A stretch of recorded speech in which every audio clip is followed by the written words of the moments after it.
ह्या महाराष्ट्रामध्ये चालणाऱ्या एक व्हरायटी आहे याच्यापैकी आपण निवड करू शकतो. जी भूक जास्त असेल तर त्याला खुराक जास्त लागणार, एखाद्याची भूक कमी आहे त्याला कमी लागणार. आम्ही हायएस्टली त्यामध्ये 15.5 क्विंटल उत्पन्नापर्यंत पोहोचलो. ब्रँड जर आपल्याकडे आहे तर आपण मग का हा मैदा खायचा, हा पिझ्झा, या सगळ्या 300 रुपये जर एका लेबरला रोज असेल तर ते 300 रुपये रोजानं काम करतो 1 महिना. बरोबर. त्याला 9,000 रुपये मिळतात. 5 महिने सोयाबीन सीझन आहे, 5 महिने त्याला 25,000 रुपये मिळतात, 45,000.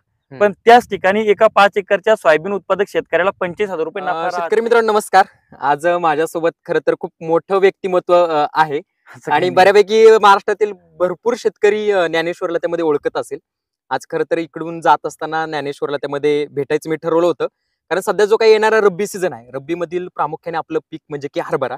म्हटलं हरभऱ्याबद्दल ज्ञानेश्वर कडून काही शेतकऱ्यांना जर टिप्स भेटल्या, कशा पद्धतीने व्यवस्थापन करायचं, काय काय गोष्टी केल्या गेल्या पाहिजे, निश्चित आपल्या उत्पन्नामध्ये त्या गोष्टींमुळे फायदा होऊ शकतो. खरं तर याच्यासाठी आज ज्ञानेश्वरची आपण एक छोटीशी मुलाखत घेणार आहोत. नमस्कार ज्ञानेश्वर. नमस्कार.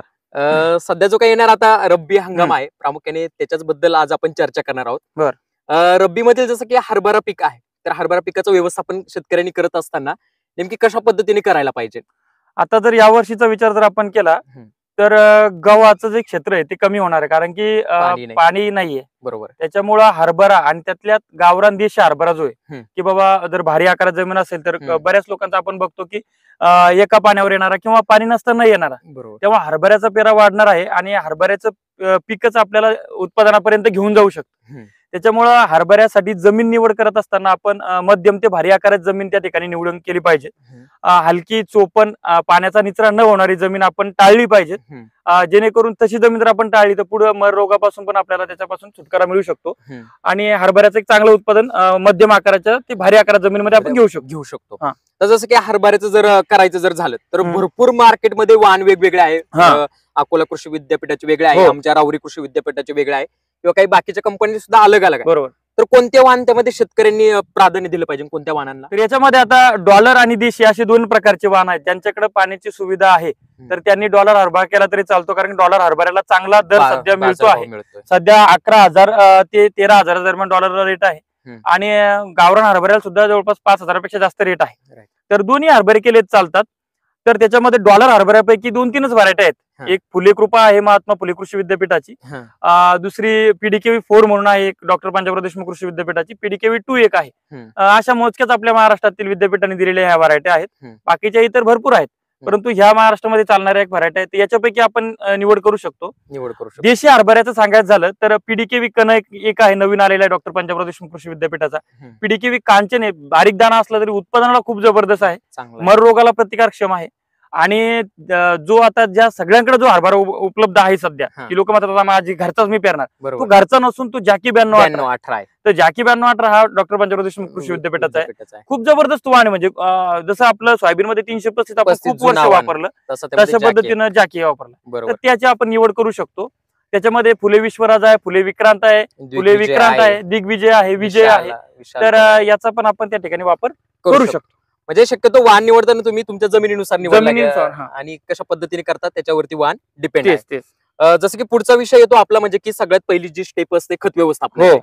खतामध्ये काय काय शेतकऱ्यांनी खतामध्ये करत असताना डॉलर हरभऱ्याचं जर आपण बघितलं तर त्याचा बोर्ड असतो, त्याला साहजिक जर एखाद्या माणसाची भूक जास्त असेल तर त्याला खुराक जास्त लागणार, एखाद्याची भूक कमी आहे त्याला कमी लागतं.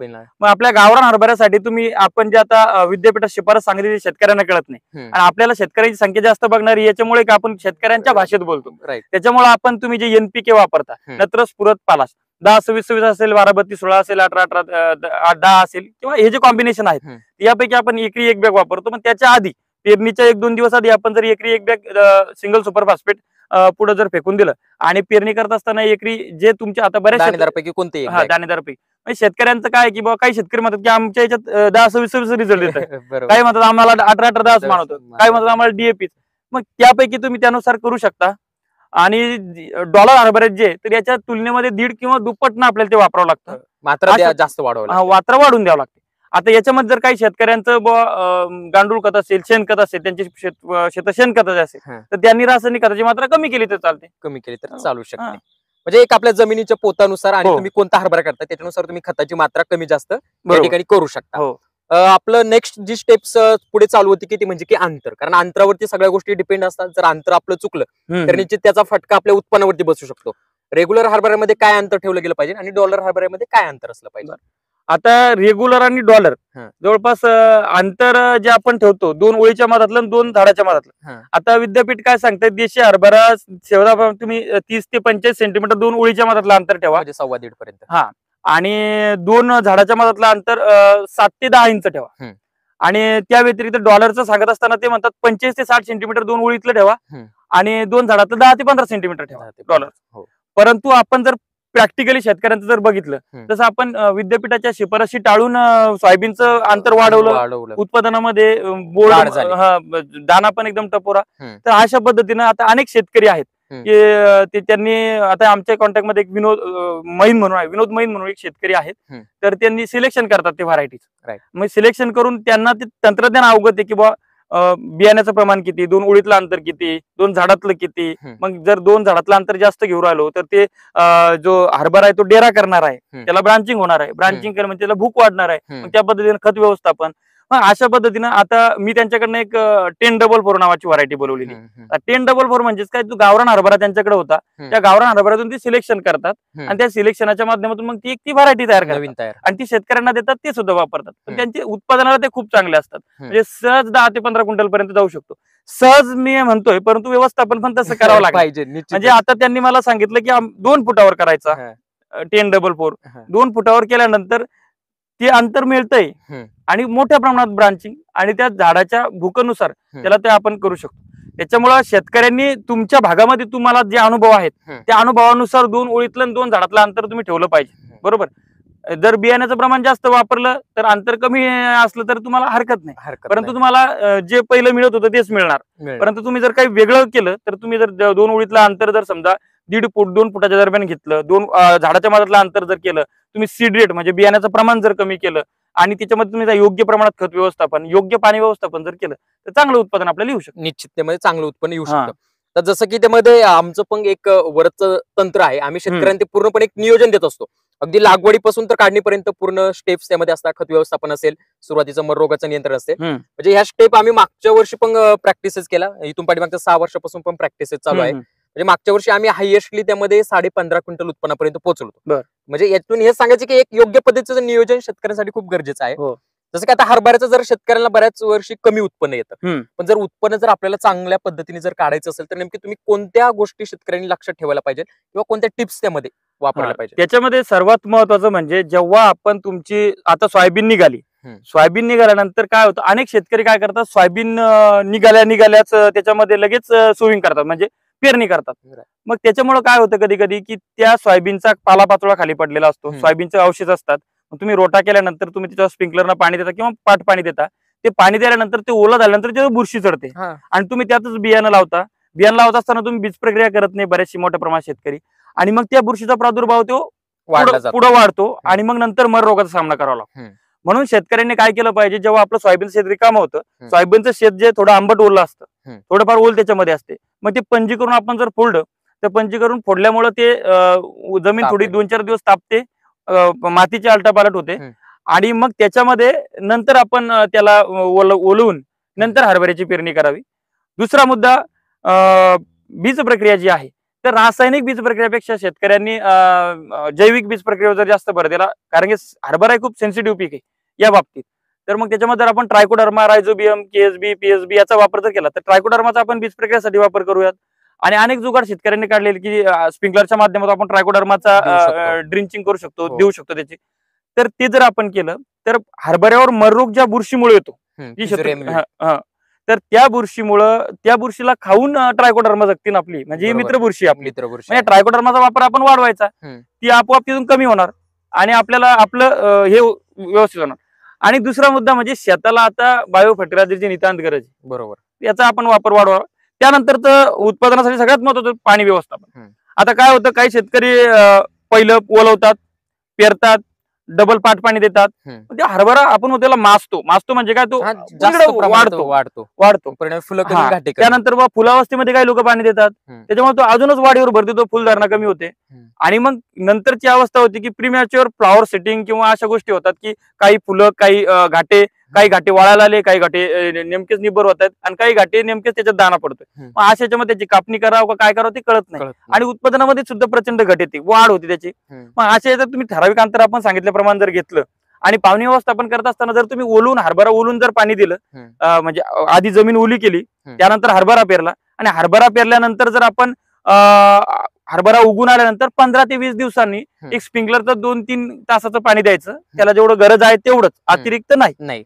मग तेवढं पाणी दिलं, ते पाणी दिल्यानंतर डायरेक्ट त्याला जोपर्यंत संपूर्ण फुलधारणा होत नाही तोपर्यंत पाणी द्यायचं नाही. म्हणजेच काय होईल, मुळा जमीन आवळून येईल आणि झाड जोरात पाण्यासाठी तर पडेल आणि त्यावेळेस त्याला ती खास गर्भधारणेची अवस्था असते.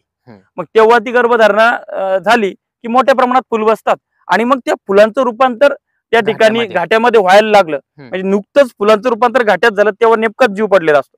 मग त्यावेळेस आपण पाणी तरी दिलं चालतं पोटभर पिकाला किंवा स्प्रिंकलर इरिगेशन तरी दिलं चालतं. मग ते पाणी म्हणजे ते प्युअर तुमचं पूर्ण बोल्ड करतं, दाना तुमचा पूर्ण दाणे फुगवण्याचं काम करत असतं. बरोबर आहे. मग अशा पद्धतीचं पाणी व्यवस्थापन आपलं असलं पाहिजे. आणि डॉलर हरभऱ्याचं जर असेल तर डॉलर हरभऱ्याला पोटभर पाणी नाही पाहिजे, त्याला 2-2, 3-3 तास असे त्याच्या आवश्यकतेनुसार आपल्याला पाणी द्यावं लागतं. ही काळजी आपल्याला त्यामुळे घेतली गेली पाहिजे. आता जसं की सांगितलं, एवढ्या पद्धतीचं आपण सगळं नियोजन वगैरे जर शेतकऱ्यांनी केलं तर म्हणजे उत्पन्न कशा पद्धतीने येऊ शकतं, किती येऊ शकतं एक अंदाज? आता कसं असतं माहितीये का, कुठल्याही पिकाचं आपण जर घेतलं तर आपण डायरेक्ट सांगू शकत नाही, कुठलाही किती प्रगतशील शेतकरी असला मी या एकरामध्ये आता सांगू शकत नाही मी 15 क्विंटल उत्पादन घेईल, कारण की शेती ही निसर्गावर डिपेंड असते. बरोबर आहे. कुठला रोग कधी येईल, निसर्गाचा लहरीपणा काय होईल, कुठल्या किड्यांचा अटॅक होईल हे आपल्याला आधी सांगता येत नाही, परंतु आपण एक संभाव्य अंदाज देऊ शकतो. किंवा आपल्याला आपण जर अशी मेहनत जर घेतली, आता मी सांगितलं शेतकऱ्याची पूर्ण तंतोतंत मेहनत आणि निसर्गाची साथ या दोन गोष्टी जुळून आल्या तर 10 ते 15 क्विंटल उत्पादन घेणं काही मोठी गोष्ट नाही. असं ठेवणार आहे निश्चितच. म्हणजे कारण दरवर्षी शेतकऱ्यांचं तेच पीक असतं. सोयाबीन झाली का, कापूस झाला का, हरभरा, याच्यापेक्षा काही पलीकडे जाऊन वेगळ्या पिकांना आपण खरं तर आता येणाऱ्या काळामध्ये प्राधान्य दिलं गेलं पाहिजे. आणि दुसरा महत्वाचा मुद्दा, सोयाबीन, आता तू कांदा पट्ट्यातला माणूस राईस, मी आता सोयाबीन याच्यातला. आता तुमच्या इकडे सोयाबीन कांद्याच्या बिवडवर करतात, कांदा घ्यायचा म्हणून सोयाबीन करतात, फारशा फवारण्या वगैरे करत नाही आणि आली तर येऊन गेली तर जाईल. आमच्या इकडे प्रमुख पीक सोयाबीन आहे, त्याला 4400 रुपये भाव आहे, 4000 रुपये. कालच मी उत्पादन खर्चाचा हे केला होता, म्हणजे 300 रुपये जर एका लेबरला रोज असेल तर ते 300 रुपये रोजानं काम करतो 1 महिना. बरोबर. त्याला 9,000 रुपये मिळतात. 5 महिने सोयाबीन सीझन आहे, 5 महिने त्याला 25,000 रुपये मिळतात, 45,000. पण त्याच ठिकाणी एका 5 एकरच्या सोयाबीन उत्पादक शेतकऱ्याला 25,000 रुपये नफा राहत नाही, उत्पादन खर्चही भरून निघत नाही, त्याचा त्याच्या शेताचा फक्त वापर होतोय. म्हणून शेतकऱ्यांना सांगणं आहे की सोयाबीन असेल, हरभरा असेल, हे जे पिकं आहेत हे आपण सेकंडरी करा आणि प्रायमरी एक चांगला आपला उत्पन्नाचा सोर्स म्हणून दूध व्यवसाय असेल किंवा इतर शेतीपूरक व्यवसाय आमच्या भागातले शेतकरी करतात तर तसा व्यवसाय करणं गरजेचं आहे. म्हणजे शेतीवरती अवलंबून न राहता शेतीच्या व्यतिरिक्त जोडधंद्याला प्राधान्य शेतकऱ्यांनी दिलं पाहिजे. आणि खरं तर पश्चिम महाराष्ट्रातील आमचे शेतकरी याच्याचमुळे पुढे आहे की प्रत्येक शेतकरी हा दूध व्यवसाय करतो. बरोबर. म्हणजे शेतीतून निघालेलं उत्पन्न दुधामुळे उत्पादन खर्च भरून निघतो. याच्यासाठी ह्या गोष्टींचा खरं तर अवलंब केला गेला पाहिजे. जर तुम्ही या गोष्टींचा अवलंब केला तर निश्चित विदर्भ मराठवाड्यातील शेतकरी आमच्याप्रमाणे पश्चिम महाराष्ट्रातल्या शेतकऱ्यांच्या तुलनेने पुढे करणं काळाची गरज आहे. जसं की अजून ह्या वर्षी आता रब्बी सीझन चालू होणार आहे, तर रब्बीसाठी शेतकऱ्यांना काय अजून बोलायचा संदेश देशील? रब्बीमध्ये पाण्याचा आपण वापर आता आपल्याला खूप काटकसरीने करणं गरजेचं आहे. त्याच्यामध्ये सरकारकडे मागणी ही आहे की सरकारनं ठिबक सिंचन आम्हाला फ्रीमध्ये द्यायला पाहिजे, सबसिडीनी फ्रीमध्ये शेतकऱ्याला. एक पाणीच तर त्याच्या ड्रीप माध्यमातून जो पाणी साठे जे आहेत तर ते एक तर पिकाला, जसं आपण कपाशी तर कपाशीला आज पाणी दिलं का आपण 8 दिवसांनी देतो पाठ पाणी, परंतु ठिबकद्वारे आज जे पाणी दिलं तेच 8 दिवस द्यायचं. बरोबर. मग त्याला आपण दररोज पाणी पितो ना, मग तशा पद्धतीचं असतं ते. तर पाण्याचा काटकसरीने वापर करणं गरजेचं आहे, बाकी काय एवढं नाही. पाणी आता या दुष्काळ सदृश परिस्थिती असल्यामुळे पाण्याचाच काटकसरीने वापर करणं गरजेचं आहे. तर शेतकरी मित्रांनो, अशा पद्धतीने आपण आज ज्ञानेश्वर कडून हरभरा पिकाचं पूर्ण नियोजन आज या ठिकाणी समजून घेतलेलं आहे. म्हणजे अंतर असेल, वाण असेल, खत व्यवस्थापन असेल, फवारणी व्यवस्थापन राहिलं. फवारणीच. तर फवारणीमध्ये काय आहे की 2 फवारण्या कराव्या लागतात आणि गरजेनुसार 3री करावं लागते.